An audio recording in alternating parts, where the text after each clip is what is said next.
Good evening, my dear students. This is your Subbarao sir, founder and director of Ashoka Estate Circle, Ashok Nagar Experts, Hyderabad. So మన group 1 మెయిన్స్లో మరొక important area ఏంటంటే మనకి paper 4లో ఎకానమీలో రెండవ సెక్షన్లో మనకి తెలంగాణ ఎకానమీ అని ఇచ్చారు. సో తెలంగాణ ఎకానమీలో మనం కూడా మంచి స్కోర్ చేయొచ్చు. దీనికి పెద్దగా బుక్స్ కూడా మనం భయంకరమైన బుక్స్ ఏం చదవాల్సిన అవసరం లేదు. తెలుగు అకాడమీ బుక్ ఒకటి చదివినా సరిపోతుంది. అదేవిధంగా మీరు సోషియో ఎకనామిక్ సర్వే, తెలంగాణ వాళ్ళు బడ్జెట్ పెడతారు కాబట్టి తెలంగాణ గవర్నమెంట్ ఆ socio economic survey budget, socio economic survey ఈ రెండింటిని కలిపి చదివినా ఇందులో వచ్చే క్వశ్చన్స్ మనం క్లియర్గా అటెంప్ట్ చేయొచ్చు. సో దీనికి రెండు సోర్సెస్ అనమాట, తెలుగు అయినా ఇంగ్లీష్ అయినా అద్భుతమైనటువంటి సోర్స్ అనమాట ఇది. సో దీంట్లో ఎలాంటి ప్రశ్నలు వస్తాయి మనకి మెయిన్గా మనం ఈ పేపర్ 4లో ఉన్న ఈ ఎకానమీలో ఇది కూడా బాగా స్కోర్ అవుతుంది. మనం మంచిగా రాస్తే మనకి ఒక 7 నుంచి 8 మధ్యలో మార్క్స్ వచ్చే అవకాశం ఉంది ఒక క్వశ్చన్కి. సో ఏంటి ఈ తెలంగాణ ఎకానమీలో మనకి చాప్టర్ 2, చాప్టర్ 3లో మనకు ఉన్నటువంటి తెలంగాణ మానవ వనరులు, భూ సంస్కరణలు, చాప్టర్ 2లో ఉన్నటువంటి మానవ వనరులు లేదా జనాభా విధానం, అదేవిధంగా జనాభా మానవ వనరులు ఉన్న రెండవ చాప్టర్లోను, మూడవ చాప్టర్లో భూ సంస్కరణలు. ఇది మనకి క్లియర్గా ఉంది. 2, 3 చాప్టర్ల మీద మనకి ఎలాంటి ప్రశ్నలు వస్తాయో మనం ఇప్పుడు చూద్దాం. 2, 3 చాప్టర్ల మీద మనకి జనరల్గా ఎలాంటి ప్రశ్నలు వస్తాయో చూద్దాం. సో మానవ వనరులు, భూ సంస్కరణలు. మానవ వనరులు అన్నా, పాపులేషన్ అన్నా, జనాభా అన్నా, మానవ వనరులు అన్నా, పాపులేషన్ అన్నా, జనాభా అన్నా, డెమోగ్రఫీ అన్నా అన్నీ ఒకటే. ఓకే. సో కాబట్టి మానవ వనరులు అంటే నథింగ్ బట్ జనాభా, పాపులేషన్. సో చూడండి, ఇక్కడ మన క్వశ్చన్ జాగ్రత్తగా అర్థం చేసుకోండి. ఇందులో అభిలషణీయమైనటువంటి మానవ వనరులు ఏంటి? ఇది మేము తయారు చేసినటువంటి క్వశ్చన్ పేపర్ ఇది. సో అభిలషణీయమైనటువంటి మానవ వనరులు అనగానేమి వివరిస్తూ తెలంగాణ మానవ వనరులపై ఒక సమగ్ర వ్యాసం రాయండి. సో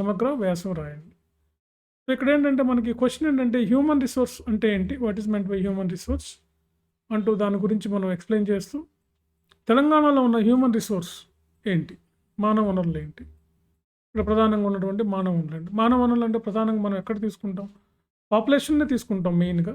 పాపులేషన్లో కూడా మెయిన్గా ఏంటి మానవ వనరులు అంటే విద్యా, వైద్యం, ఆరోగ్యం పుష్కలంగా ఉన్నటువంటి వాళ్ళు, అంటే 15 to 60 years ఏజ్ ఉన్నటువంటి మెయిన్ వర్క్ ఫోర్స్ని తీసుకుంటాం.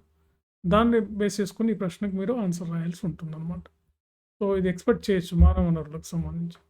అదేవిధంగా తెలంగాణలో జనాభా విధానం, పాపులేషన్ పాలసీ గురించి విశ్లేషించండి అంటే మీరు దాని గురించి సంపూర్ణంగా రాయాలన్నమాట. మొత్తం అన్ని ఆస్పెక్ట్స్లో రాయాలి. దాన్ని మనం విశ్లేషించటం లేదా ఎనలైజ్ అని అర్థం అన్నమాట. ఎనలైజ్. Okay, right. సో జనాభా విధానం ఎలా ఉంది అంటే తెలంగాణ పాపులేషన్ ఎలా ఉంది, అదేవిధంగా రూరల్ పాపులేషన్ ఎంత, అర్బన్ పాపులేషన్ ఎంత, అదేవిధంగా పాపులేషన్ గ్రోత్ రేట్ ఎలా ఉంది, సెక్స్ రేషియో ఎలా ఉంది, ఈ పాయింట్ ఆఫ్ వ్యూలో ఈ క్వశ్చన్ని మనం డిస్కస్ చేయాలి. నెక్స్ట్ చూడండి, తెలంగాణ ఆర్థిక వ్యవస్థలో వివిధ వృత్తుల వారి స్వభావాన్ని అంచనా వేయండి. Assess the various occupational professionals అనమాట. ఆక్యుపేషనల్స్ అంటే వివిధ వృత్తుల వాళ్ళు, ఏ రకమైనటువంటి వృత్తుల వాళ్ళు ఉన్నారు. ఉదాహరణకి ఏంటంటే ఇక్కడ మనకు ప్రధానమైన వృత్తుల వాళ్ళు ఏ రంగాల్లో ఉంటారు, వ్యవసాయం, పరిశ్రమలు, సేవా రంగం. సో వీటి మీద మనం దృష్టి పెట్టాలి. అది 3వ క్వశ్చన్. ఈ 3 కూడా ఇంపార్టెంట్, కొంచెం డేటాతో రాయాలి. ఇక 4వ క్వశ్చన్ చూడండి, మనకి భూ సంస్కరణల నుంచి వచ్చింది. ఇది చాప్టర్ 3 నుంచి వచ్చిన క్వశ్చన్ అనమాట. భూ సంస్కరణలు అనగానేమి, భూ సంస్కరణల ప్రధాన లక్ష్యాల గురించి రాయండి. చూడండి, ప్రతి క్వశ్చన్లో 2 స్టేట్మెంట్లు కనపడుతున్నాయి మనకి. భూ సంస్కరణలు అంటే ఏంటి, దాని యొక్క ప్రధాన లక్ష్యాలు ఏంటి రాయమంటున్నాం.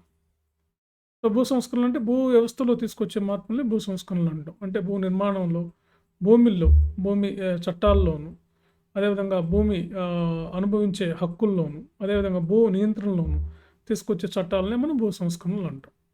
సో భూ సంస్కరణల ప్రధాన లక్ష్యం ఏంటి, ముఖ్యంగా కౌలు సంస్కరణలు అమలు చేయటం, దున్నేవానికి భూమిని ఇవ్వటం, అదేవిధంగా అదేవిధంగా మనం కౌలు సంస్కరణలు తీసుకురావటం. ఇది ప్రధానంగా దీని యొక్క లక్షణాలు, భూ సంస్కరణ లక్షణం. దీంతో పాటు ఇంకా కొన్ని లక్షణాలు ఉంటాయి. సో, ఆ లక్ష్యాల గురించి మీరు లక్ష్యాలన్నా ఒకటే. దాని గురించి మీరు వివరంగా భూ సంస్కరణల గురించి రాస్తూ దాని యొక్క లోటుపాట్లను కూడా రాయండి. భూ సంస్కరణలు అంటేనేంటి? మధ్యవర్తులను తొలగించటం, కౌలు సంస్కరణలను అమలు చేయటం, మధ్యవర్తులను తొలగించటం, దున్నేవానికి భూమి ఇవ్వటం. ఓకే. అది మెయిన్ అనమాట. తర్వాత చూడండి మొదటి తరం, నెక్స్ట్ క్వశ్చన్ చూడండి. మొదటి తరం భూ సంస్కరణలు 47 నుంచి 1970 వరకు ఉన్నటువంటి వాటిని విమర్శనాత్మకంగా రాయండి. ఇక్కడ కూడా 2 ఉన్నాయి. మొదటి తరం అంటే 1947 నుంచి 1970 మధ్యలో వచ్చినటువంటి భూ సంస్కరణలు తెలంగాణ ప్రాంతంలో ఏంటి? అంటే చట్టాలేంటి? ఏ చట్టాలు ఉన్నాయి? మనకు పసలీ బీమా చట్టం, అట్లా తెలంగాణ రెవెన్యూ యాక్ట్స్ ఉన్నాయన్నమాట కొన్ని.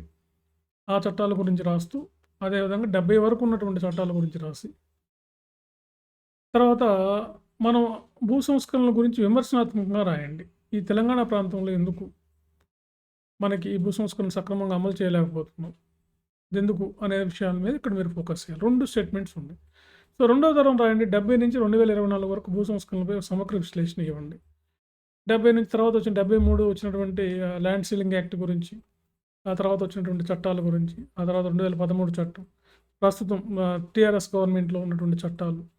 సో, మళ్ళీ కొత్తగా ఇప్పుడు వచ్చినటువంటి తెలంగాణ ప్రభుత్వం, కాంగ్రెస్ గవర్నమెంట్ ఏమైనా చట్టాలు తీసుకొచ్చిందా భూ సంస్కరణలో, వీటన్నిటి గురించి విపులంగా రాయాల్సి ఉంటుందన్నమాట దీని మీద. తర్వాత తెలంగాణలో మొదటి తరం భూ సంస్కరణల గురించి విమర్శనాత్మకంగా రాయండి. సో, ఈ క్వశ్చన్ రిపీట్ అయ్యింది యాక్చువల్‌గా. ఇది వేరే క్వశ్చన్ ఉండాలి ఇక్కడ. సో, కాబట్టి ఒకసారి రాస్తున్నారు కాబట్టి ఇది అవసరం లేదు మనకి. రైట్. తెలంగాణలో రెండవ తరం భూ సంస్కరణలపై ఒక సమగ్ర విశ్లేషణ చేయండి. సో, ఇది కూడా రిపీట్ అయింది. ఈ క్వశ్చన్ 2 రిపీట్ అయినాయి. కాబట్టి నో ప్రాబ్లమ్. డీటీపీలో మిస్టేక్ ఇది. ఈ 2 రిపీట్ అయినాయి. ఓకే. రైట్. తెలంగాణలోని మధ్యవర్తుల తొలగింపు విధానంపై ఒక సమీక్ష చేయండి. తెలంగాణలో మధ్యవర్తులు తొలగించడం విధానంపై ఒక సమీక్ష చేయండి. అంటే మధ్యవర్తులు అంటే ఎవరు? ఈ దళారీలు, ఈ మనం తెలుసుకున్నటువంటి మీరు అప్పుడుకున్నటువంటి జమీందారులు, దళారీలు, వీళ్ళ మీద ఒక వాక్యం రాయాలన్నమాట. సర్ఫికాసులు, అదేవిధంగా మనకి ఉన్నటువంటి వాళ్ళ మీద మధ్యవర్తులు, తెలంగాణ ప్రాంతంలో ఎక్కువగా మధ్యవర్తులు ఉన్నటువంటి వాళ్ళు, ఈ జమీన్స్ వాటి మీద రాయాలన్నమాట. తర్వాత భూ సంస్కరణల యొక్క ప్రయోజనాలను వివరిస్తూ వ్యవసాయ రంగంపై దాని ప్రభావాన్ని సమీక్షించండి. సో, ఈ ప్రశ్న కూడా మనం రాయాలి. అంటే భూ సంస్కరణల యొక్క ప్రయోజనాలు ఏంటి? దాని యొక్క లబ్ధి ఏ విధంగా జరిగింది? దీని ప్రభావం వ్యవసాయ రంగంపై ఏ విధంగా పడింది?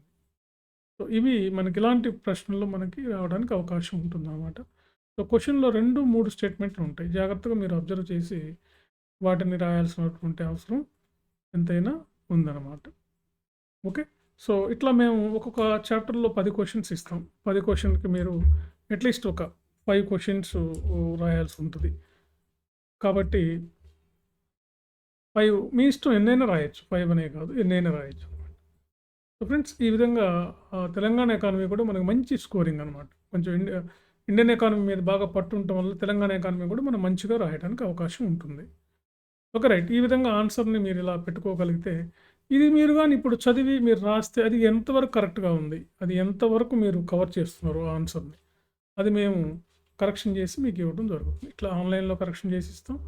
అదేవిధంగా ఆఫ్‌లైన్‌లో కూడా కరెక్షన్ చేసి ఇస్తాం. సో, ఈ ఆపర్చునిటీని ఉపయోగించుకోండి. Okay. Right. Thank you very much.